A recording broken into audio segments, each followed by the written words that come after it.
greatest challenge in the modern cinema is to create a blockbuster movie that will appeal to audiences of all ages in all countries. They did it in Superman 1. Incredibly, they did it again in Superman 2. With this impossible double act to follow, could they make it 3 in a row in Superman 3? In the next hour, we'll take you behind the scenes and show you how they took on that challenge. A hot summer's day in Washington, D.C. The occasion is a brunch, a charity brunch to support the Special Olympics for the handicapped. And for the third time, the world premiere of the latest Superman film has been devoted to this cause. The hosts are the president of the charity, Eunice Shriver, sister of the late President Kennedy, and her husband, Sergeant Shriver. As ever, the team that made Superman 3 was headed by the movie mogul, Alexander Salkin. I'm so glad to see you, Mr. Salkin, again. Here's the real Alexander Salkin. The father. He's the original Superman. But the character of Superman belongs to the actor Christopher Reeve. His son Matthew wasn't even born when his father first put on that famous red cape. This time, Superman has a battle of wits with computer genius Gus Gorman, played by one of America's favorite comedy actors, Richard Pryor. It was a good story back in the paper this morning. I thought so. In the New York Times, it came off very nicely. Robert Vaughn is in Washington, not behind closed doors, but out in the open to celebrate his villainous role as Ross Webster, and his luscious assistant is the Australian actress Pamela Stephenson. 2 new faces to challenge Superman, but behind the camera, the old team is still intact with Richard Lester as director.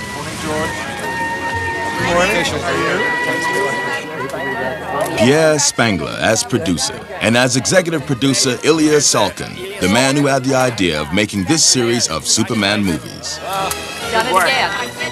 Jackie Cooper is there with his wife. Once again, he plays the Daily Planet editor, Perry White. I can't believe I'm finally standing here just talking to you like this. I've been watching your movies since when?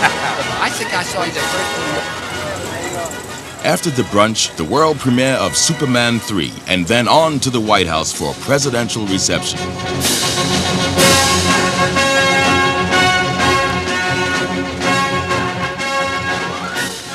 The setting is Battersea Power Station on the banks of London's River Thames. The disused coal tip inside is hardly the world's most glamorous location for a multi-million-dollar movie, but it provides a landing site with a difference for the flying hero. After spending half his working life in the part, Christopher Reeve has worked out the elements that give Superman his mass appeal. I am not yet ready to put the whole 5 years in perspective, other than to say that this has been an extraordinary time for me. It's changed my life, and I think it's made a lot of people throughout the world very happy. Very rarely do you get a film where you can take, as I say, kids from 8 to 80. And this one you can. You know, there's a little something for everyone. And there's been a great deal for me as well. I think the initial accomplishment was to prove to people that this was not just a kiddie flick, that you could have serious adult themes in a lighthearted way that would capture romance and fantasy as well as sort of macho heroics. In fact, probably the element of Superman that people responded to more than any other was the idea of Superman as a gentleman. Right. Give him the remote there. Director Richard Lester doesn't mind getting his feet dirty in the grimy backdrop he has chosen for his leading actors. Yeah, that works. Okay. They're still experimenting with various methods of takeoffs and landings to make the flying look as authentic as an eagle. One arm? Yeah, I think it might. Okay, I'm doing good. Nice pick up.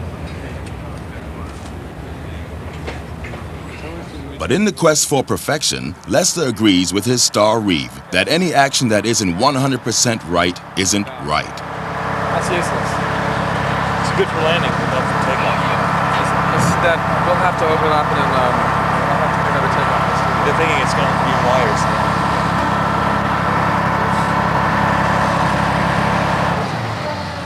Many techniques are used to make the flying smoother than ever, but the biggest bonus is the athletic grace of Christopher Reeve himself.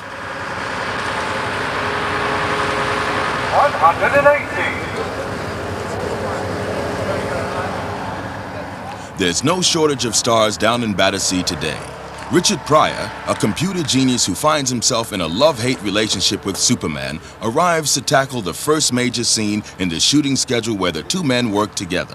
Pryor almost literally talked himself into the part. Richard Pryor's involvement in the film came from a guest appearance on The Tonight Show, in which Johnny Carson was trying to say, "So what have you been up to lately?" He said, "Oh, I saw Superman. Wow, this guy is incredible. He goes, he does, oh man." And he was acting out Superman 1 for 19 million people, coast to coast, right there. Saved them all $5 each. You, that's Shane Stabler, what'd you say?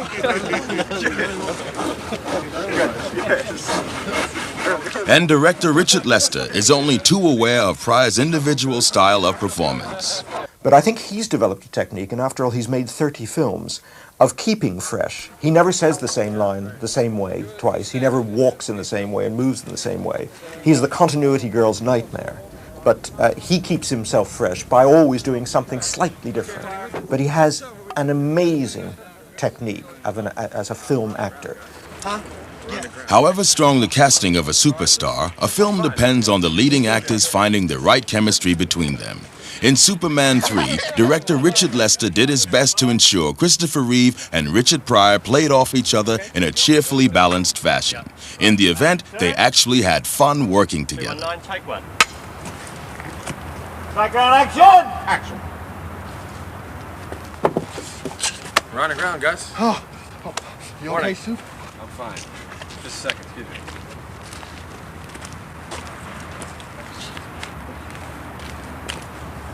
9 or 10 miles? I think I'll walk. I don't want... Yeah. No. The improvisation seems to please the director.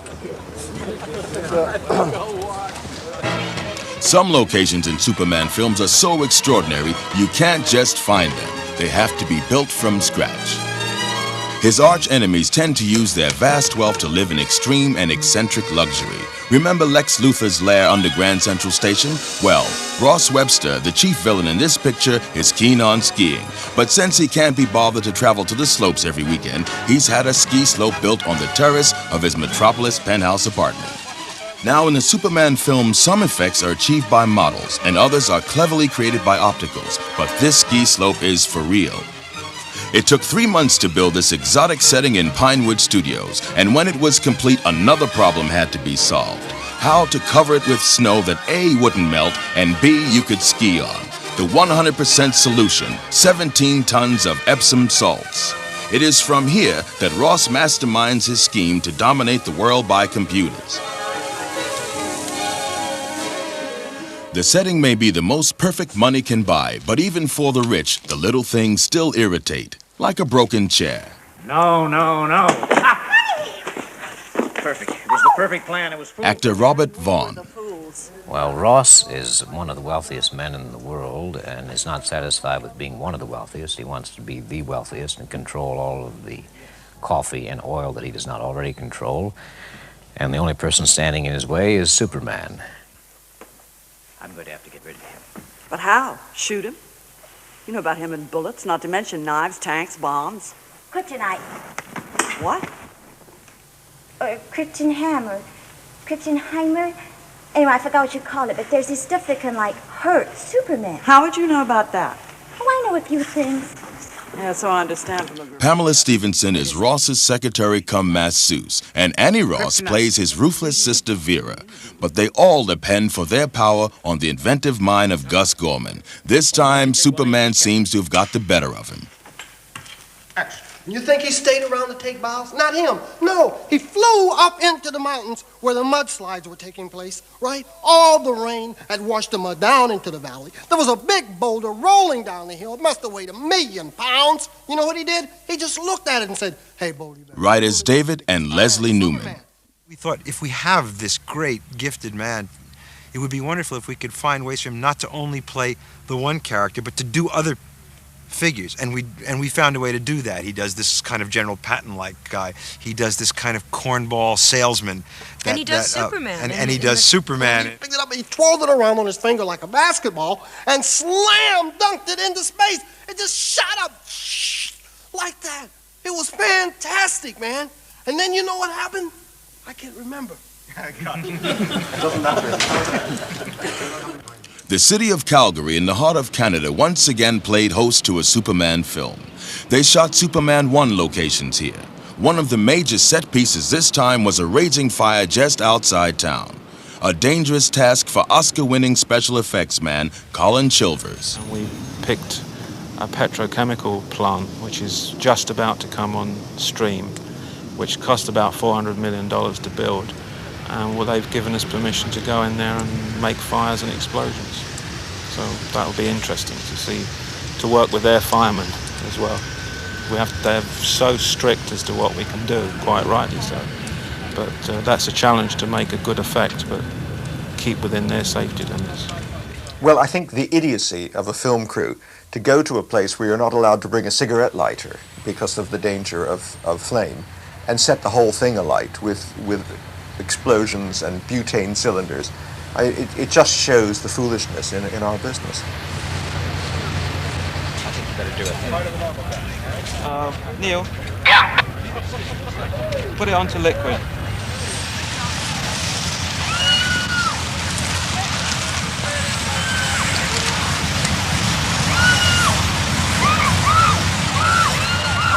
The story may be fictional, but when the script calls for an explosion, it's for real. So are some of the extras. They were all real firemen. All the people that were playing the part of firemen were real firemen. And the danger was that during this, while we had our flames going full tilt, because although they are controlled flames, they do set alight the building around them, that the wind would have shifted, because there are areas of poisonous gas which is flammable. And had the wind turned around suddenly, we could have been in serious danger. I mean, or physical danger to ourselves. More that way! Despite the air of controlled chaos, at the end of the day, it's only a movie.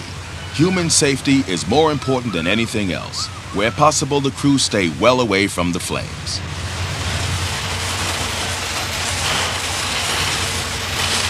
But the risks of shooting the fire from a distance are multiplied when they have to put a camera on the roof. Fortunately, Superman is on hand. But how will he get the people trapped up there safely onto the ground? As ever, a combination of the mastermind and physical strength saved the day. My God, they're trapped! What's he gonna do? Slam down one at a time?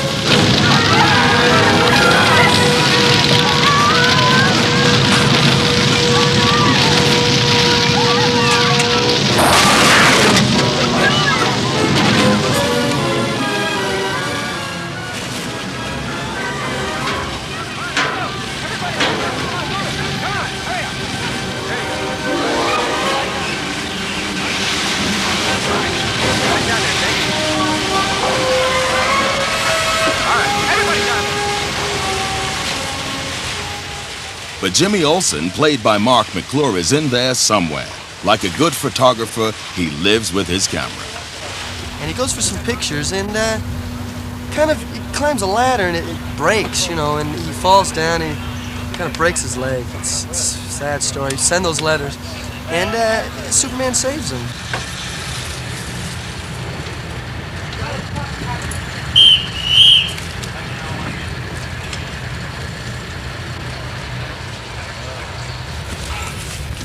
Okay, Jimmy. Bye-bye. Jimmy is saved, but the fire is still raging totally out of control. How can even Superman put it out? Only the scriptwriters can solve that. They've written in a lake 5 miles away. But it seemed like such a totally marvelous idea at the time to have a great big fire and a lake 5 miles away, and how on earth are you going to get the water there in time? And it's a dilemma that think as you can if you're having to think fast. There's just no answer. Even Superman's not going to be able to get all that water there. He doesn't have a straw 5 miles long. And so it was fun having to come up with the solution. Where's this lake? That way!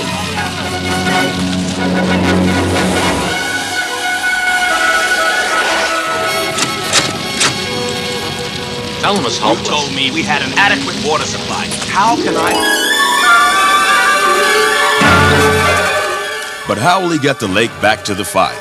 That's a problem for visual effects chief Roy Field. Well, the actual freezing is done in sort of with his super breath, obviously, and and I shoot, you know, the breaths and things and put them into the scenes that the director shoots. The tougher shots were really the freezing of the actual lake, which I decided the only way to do it was to actually paint it. We painted a sort of effect of a frozen lake, which was over Chris's shoulder, if you remember. He was in the foreground on the right. And we literally sort of cleaned it off. Instead of creating it, we decreated it, if you like.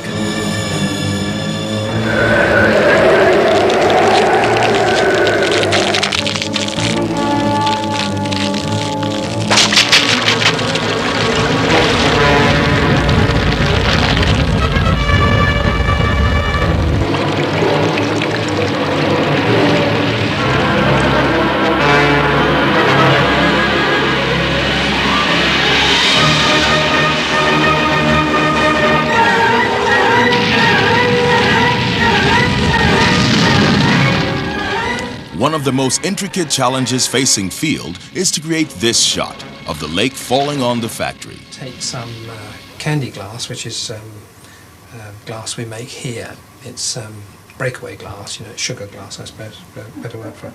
And physically broke that up frame by frame into fragments. And you do that by just putting it on the ground and shooting above it and hammering it and shooting frame after frame after frame, and at the same time, of course, moving away from it. And then I went on to K-Stage and shot a whole lot of pieces of ice, and then I shot a whole lot of steam, and you know, you just put the whole lot together. Not quite like that, but all into the melting pot. But no, you dissolve one piece in and another piece in and so on.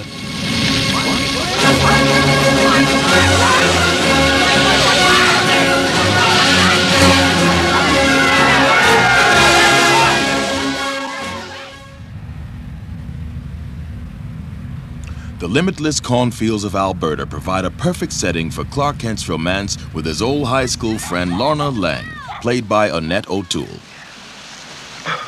how much You know, I was longer just do you think thinking you're about gonna it. be... Oh, sorry. No. No, go ahead.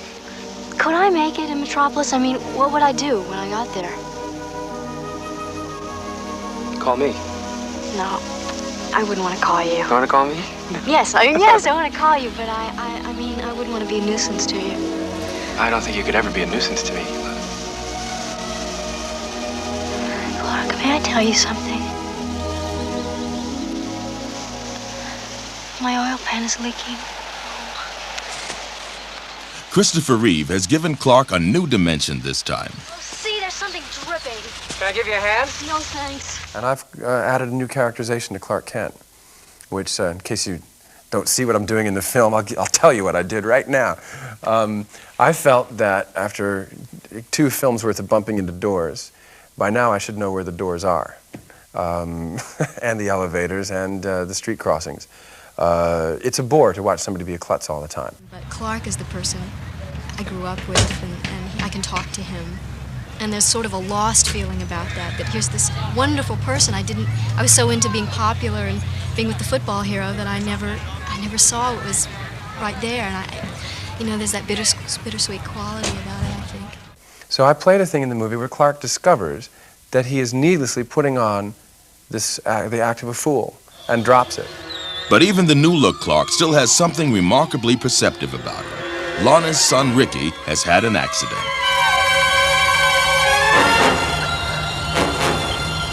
Lana, I think I'll just go see if Ricky's all right. You okay? Yeah.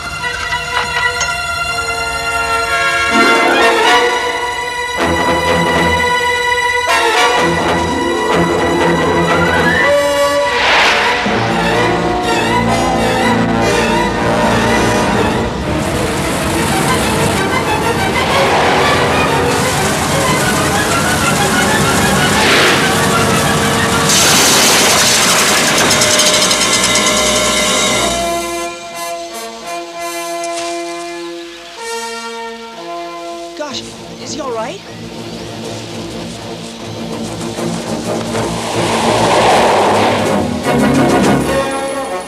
For Paul Keffler, who plays Ricky, this was the thrill of a lifetime. That's me. nobody but the people the company hires gets to fly with Superman. I mean, it's great. It's great. I mean, it's just perfect, you could say. It'd make it everybody's holiday. There you go. If I were you, I'd put a little iodine on that. Okay, mercurochrome.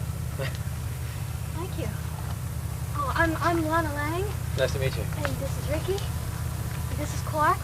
Well, then I'd really better be going. But being a young movie star is not just a holiday. It needs concentration and dedication. We were flying, Mom, in the sky. What did you do anyway? I was looking for... Cut. Why can't you just say it like you normally say things? Okay. What are you doing anyway? I was looking for Buster. Buster? Buster! Buster! Buster! Mr. Kent, Superman was here. What? Yes, he really was. Uh-huh. Oh, aren't you excited? Well, Lana, you know, I'm from Metropolis. I see Superman every day. You do? Can you give me his autograph? That's better.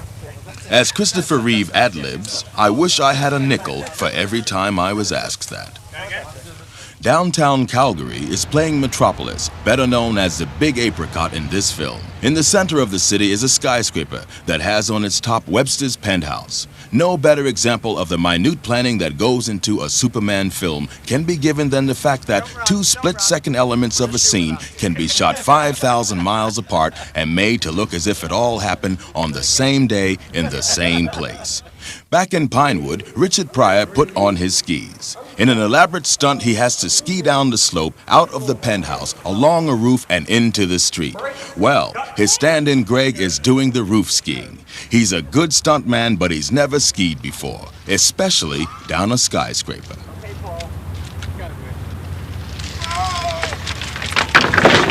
Nothing broken. We'll get back to him to see how he finally manages it.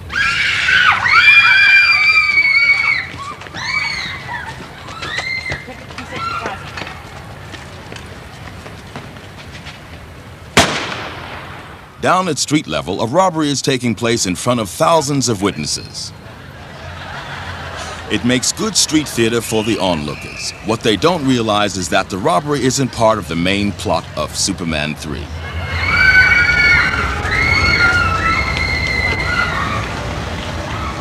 It's just one of dozens of interrelated moments that have been plotted to provide a witty title sequence for the film.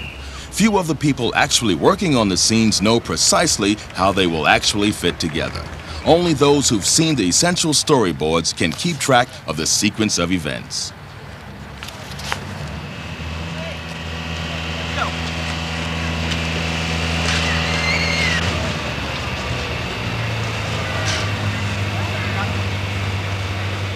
Oh, let's check how Greg's getting on.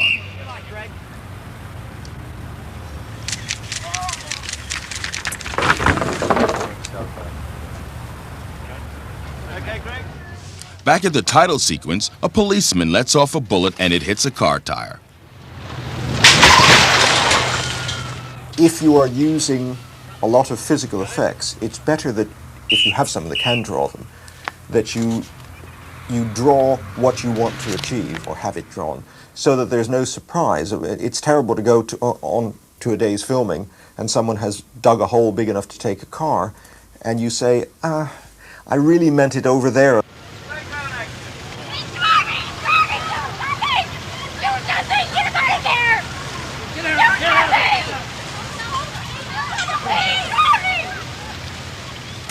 This looks like a job for, but unfortunately Clark Kent is otherwise engaged. Besides, due to a recent disaster also in the title sequence, he doesn't appear to have anywhere to change. Go!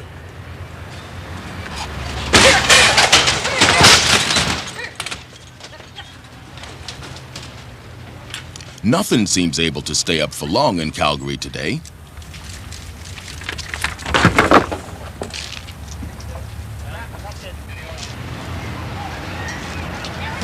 And it looks as if the man in the car is destined to drown. But fortunately, there's one possible place for a quick change. Aaron Smolinski takes up the story. Well, like, I'm gonna be walking down the street, and he can't go into any of the phone booths, so he runs into one of those picture things that you have to press a button to take a picture of you. And he accidentally presses a button when he's getting changed, so he runs out with a Superman suit, and he bumps into me, and he just remembers his pictures are in there, so he runs back in, brings out the pictures, tears off the bottom, and gives it to me. Then he goes.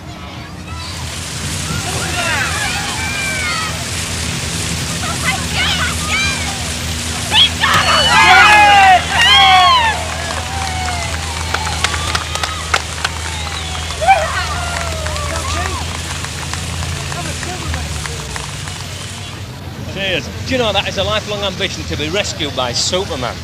Honest. Aaron is more than just any little boy. He played the infant Clark Kent in Superman 1, but he wasn't as strong as he appeared. A crane lifted it up. Crane lifted up by the front. I was just holding it. I was just holding it, standing on my tippy toes. Meanwhile, on the glassy ski slopes, there are still problems. Down at street level, things are getting even crazier.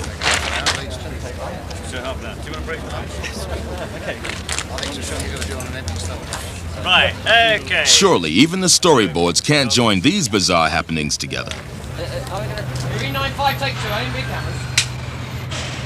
Action.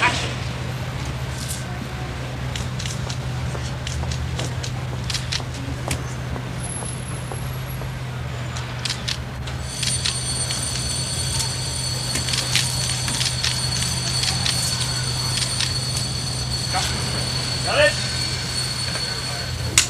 Here we go. And action. Go!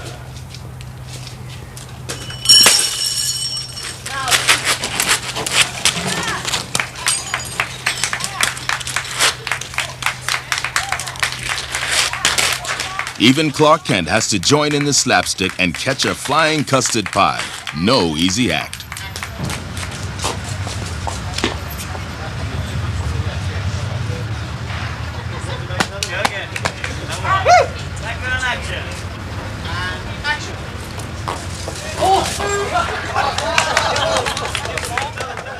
When it comes to the real thing, he's a professional down to his fingertips. 400, take 2, aim big cameras.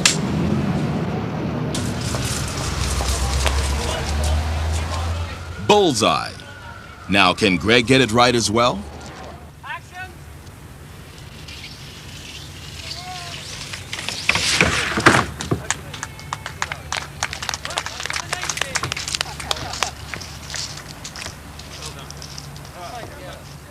Well done. It was a difficult shot and he could have broken a leg. Was it worth it? Here's how it looks in the finished film. I can't ski!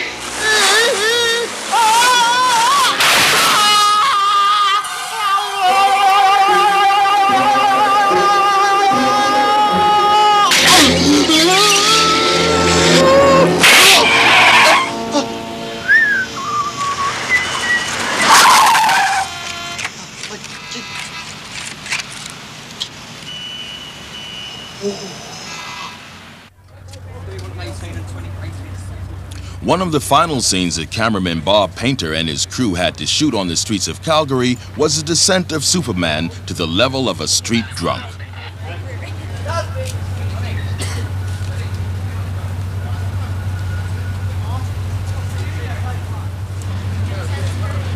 Veteran makeup artist Stuart Freeborn had a job with a difference. He had to make the man who stands for truth, justice, and the American way look evil.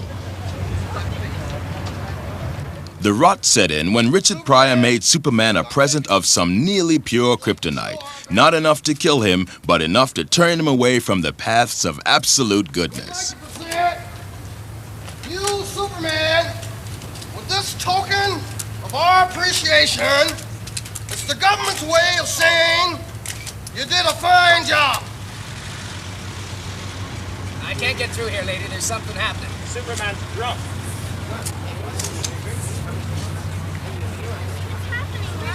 Ricky! Ricky!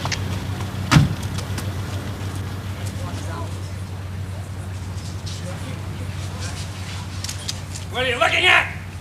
Ah!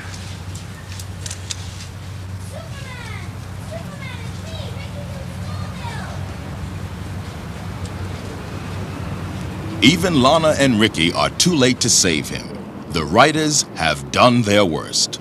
Inevitably, the whole Jekyll and Hyde notion began to occur to us, and we thought, why not do that? Let's go for broke on it. And so we found a way via wonderful kryptonite, the deus ex machina of all Superman legends, a special kind of kryptonite that goes a little bit wrong in this case because it's man-made and causes a strange thing to happen to Superman, which is that he becomes first a little forgetful and then a little malicious and then mean and tough, and it's Mr. Hyde. And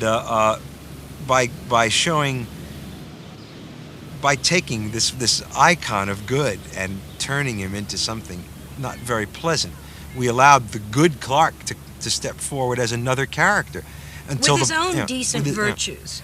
So that finally you wind up... So that the battle becomes one between Superman, who, through no fault of his own, under the influence, as it were, has become distorted and contorted into an almost evil personality. The showdown between Clark Kent and the now evil Superman was shot on the backlot of Pinewood Studios in England in a specially created auto graveyard. Literally hundreds of wrecked cars were needed to build this Detroit cemetery. But the main problem facing the film's designer was that they had to be American. The cost of shipping so many car wrecks from America would have been enormous. But with a stroke of luck, a local junk dealer in England who specialized in spare parts for American cars was forced to shift the site of his business, and this godsend provided the film crew with the battered material they needed. Thus, an amphitheater of steel was created to house a classic one-man show, the Man of Steel's fight with himself. The necessary extra machinery was devised by Colin Chilvers. Well, we've had so many different effects with this big car crusher, which we had to rig to work and have Chris Reeves inside it so that we didn't crush him. We had to make sure that we had enough room left in there for Chris.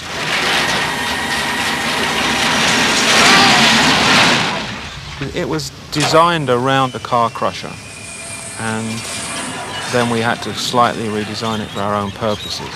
And my department fixed all the hydraulics to make it work, and we tested it to make sure that it was safe for Chris.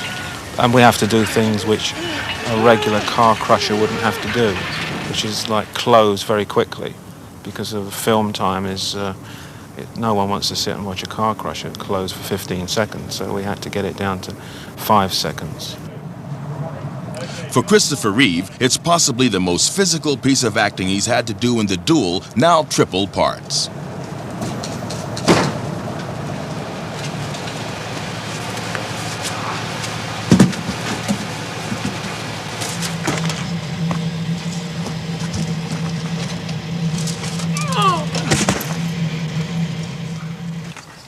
One, two, three. I played it like the ultimate migraine headache. You know, there's this demon within him. And the demon within him is the good Clark Kent, who is like the albatross around his neck. You know, this guy who limits him, this guy, this fool that he has to act, this glasses, this thing. And Clark Kent, evil Superman, is the demon within him.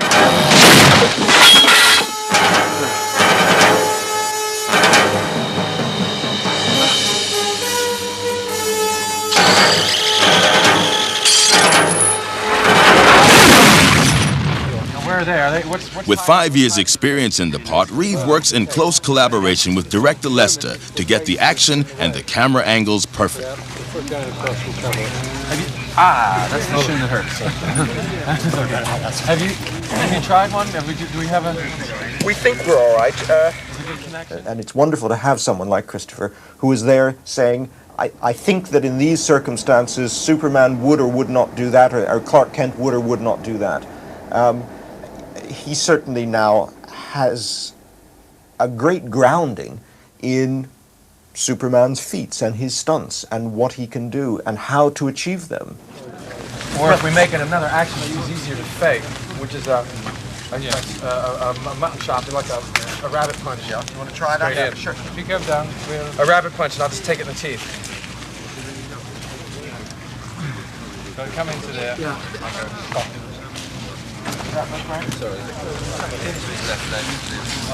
Are we absolutely married to the left leg? Are we absolutely tied into that idea? Yeah, I think so. We've seen that in like 4 shots. I'd keep the left. Because it'd be real easy tomorrow just to put on the bottom half of that costume and look the other way again. I'd just as soon see this. Let me see what that looks like. Okay, just from there is enough, really. Okay. And action. Walk away, Paul. That looked quite good. Yeah, no, that looks good.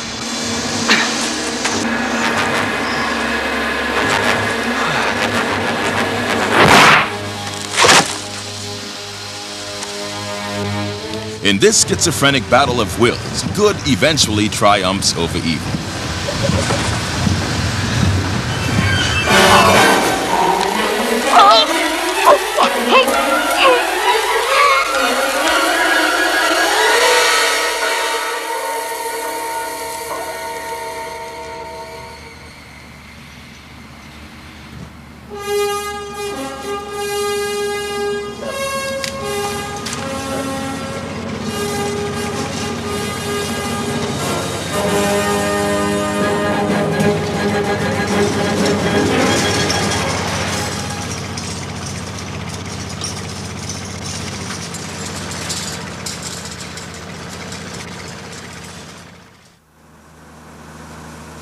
Superman 3 moves to its climax in a cavern at the foot of the Grand Canyon.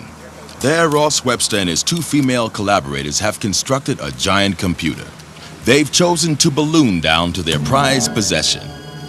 But although some of the shots were taken on the back lot at Pinewood, a second unit was dispatched to the shimmering heat of the Grand Canyon itself. The frame they were carrying is suspended from a helicopter, and this enables the 3 stunt doubles for the 3 stars to float from balloons perilously suspended over the canyon.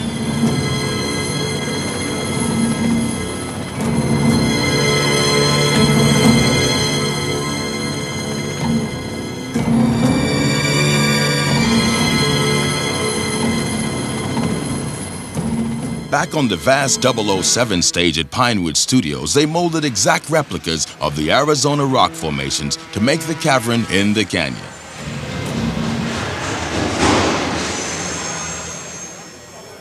And there, in the midst of it, Ross Webster's giant computer, the biggest in the world.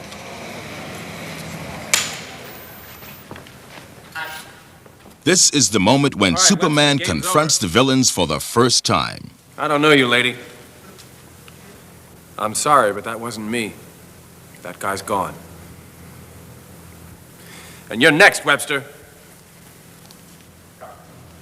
Initially, the trio gained the upper hand, wrapping Superman in an invisible skin. Do you do children's parties? This is the result of a children's party. This is a children's party. Director Richard Lester wouldn't ask his actors to do anything he wasn't prepared to experience himself. Now, I'm going to give you a slight bit of a swing this way, Chris, before you get pushed back. Peter. Go.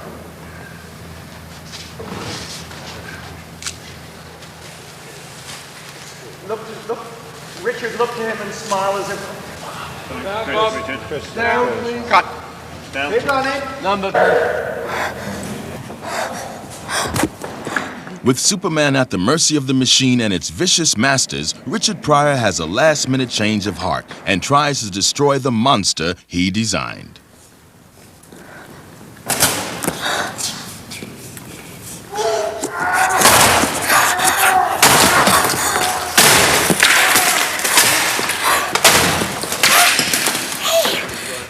I think you've done it. But despite his helpfulness, Pryor is attacked by the machine and gets his first taste of flying. Backwards. Sorry, ladies and gentlemen. 1, 2, 3. No room for a stunt double here, and however big the star, it has to be done again and again until the director is satisfied. One straight, please.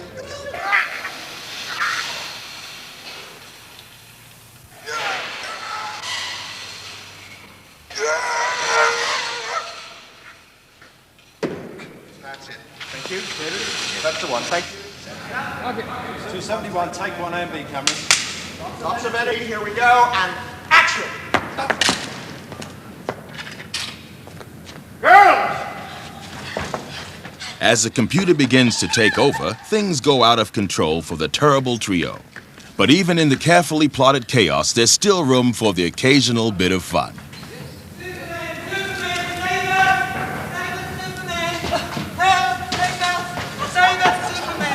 All of a sudden, a guy jumped down with a kind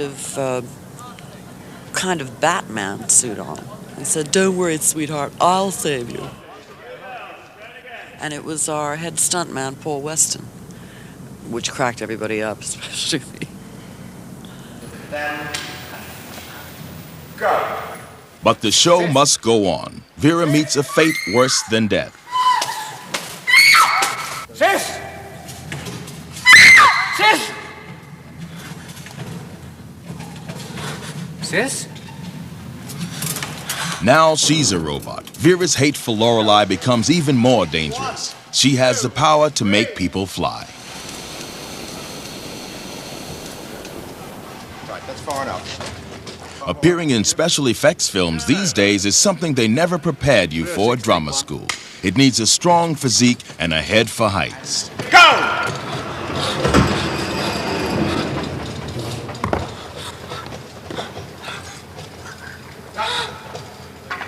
Rostrum in, please.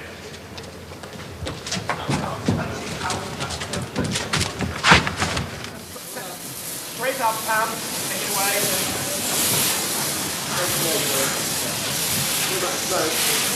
I didn't check Pam, sorry, I didn't hear you. Even Webster finds himself the victim of his own devilish designs. The actors have to imagine the powerful rays that will be added to the film months later. This surreal battle is a combination of these optical effects and some fearsome mechanical effects on the studio floor.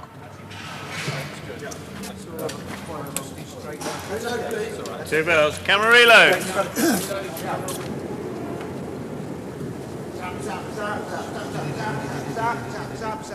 Again, Christopher Reeve's mind is on how it will look in the completed footage. Right? And I'm still pulling. And then those things cut out. Right. Meanwhile, pull, and it's a... I'm getting pulled back like that. Terrific. That looks very good. Okay. That's where you are, David. Action!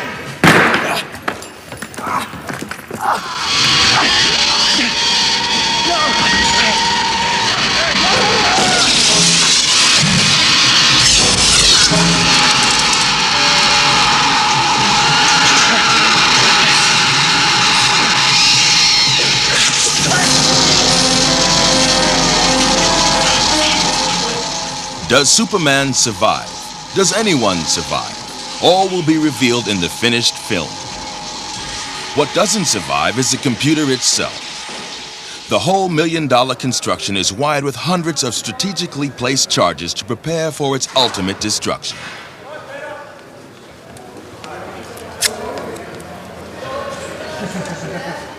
It's a shot that can't be retaken, so extra cameras are brought in to capture the final explosion. There's an air of military tension as the special effects team plot the explosion. No one is quite sure that it will come off as planned.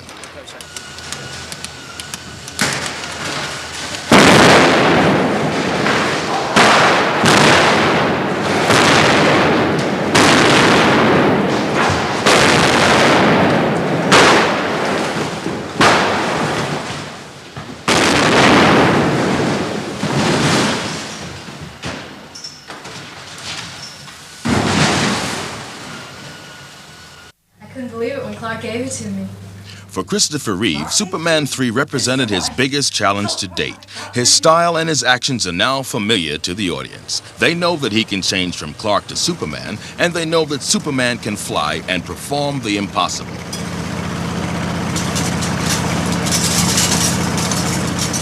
In this film, Reeve had to forfeit these elements of surprise and rely on his own skill as an actor, matched in comedy against the formidable talents of Richard Pryor, to hold our attention and sustain our belief for a third time. Those of us who observed him at work on Superman 3 think he did a pretty good job.